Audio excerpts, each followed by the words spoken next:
அனைவருக்கும் வணக்கம். நான் விமல். இந்த வீடியோவில் முதல்ல ஒன்று வரது வந்து அதுக்கு இந்த வீடியோவுக்கும் சம்மந்தம் இல்லை, இருந்தாலும் ஒரு இதுக்காக சொல்லியிருக்கேன். ஏன்னா ஒரு 1500 கடன் வாங்கின ரூபா நம்ம எப்போ வேணாலும் உயிர் போனாலும் போயிடும். அதுக்கு இருக்கிறதுக்குள்ளே அவர் கடனை அடைச்சிடணும் அப்படின்னு சொல்கிற ஒரு பெரிய ஆள்.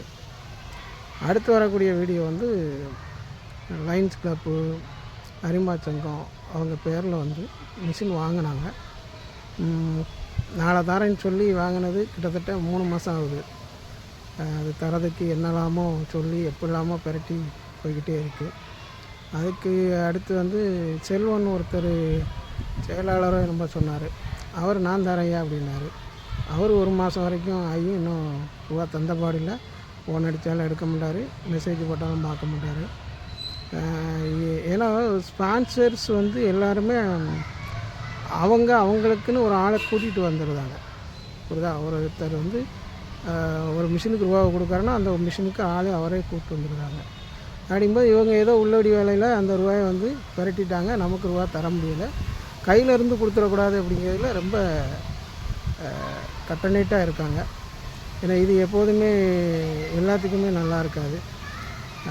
வீடியோ பார்க்குறவங்க உங்களுக்கு தெரிஞ்ச லைன்ஸ் கிளப்போ அரிமா சங்கம் அந்த மாதிரி யாரும் இருந்தால் அவங்க கொஞ்சம் ஷேர் பண்ணுங்கள். நன்றி. என் பேர் பரமசிவன். பால்ராசு நாட்டாருன்னு எனக்கு ஒரு ஃப்ரெண்டு உண்டு. அந்த காலத்திலேயே அவர் செம்பப்பேட்டைக்குள்ளே கடை வச்சுருந்தார். அப்போ நாங்கள் பழக்கம் எங்கள் 2 பேருக்கும். அதுக்கு பின்னாடி அவர் இங்கே வந்து இருக்கிறதாக சொன்னாங்க. எனக்கு நடக்க முடியாத ஒரு சூழ்நிலை. அப்போ ஒரு பையனை விட்டு கூட்டிகிட்டு போனாங்க. அங்கே அவர் மாடியில் இருந்தார். பல்கில் மாடி இருக்குது. நான் போகும்போது மாடி ரோட்டை பார்த்து உள்ளுக்கு இன்னும் 2-3 ரூமுகள் இருக்குது. ஒரு ரூமில் இருக்கார் அவர். அவரை பார்த்து பேசிக்கிட்டு இருந்தேன். அப்போ எனக்கு அந்த இடத்துல எனக்கு ஒரு ஜாமான் வாங்க வேண்டியிருந்துச்சு. அவர்கிட்ட ஒரு 3000 ரூபா கைமாத்தா வாங்கினேன். வாங்கி கொண்டுக்கிட்டு அவர் திரும்ப அந்த பையனை கொண்டு என்னை வீட்டில் விட்டுட்டாங்க.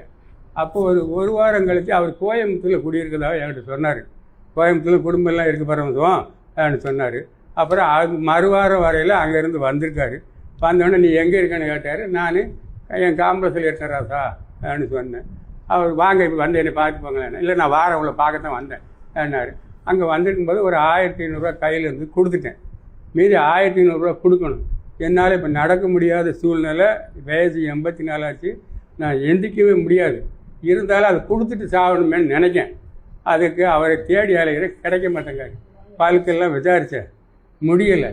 இப்போ எப்படியாவது அவர் ஒப்படைக்கணும். அவர் இல்லாட்டாலும் அவர் பிள்ளைகளை 4 பேரை வச்சு தெரிஞ்சு கொடுக்கணும். அதான் ஆகட்டும். என்ன கணக்கு அது எனக்கு தெரியல.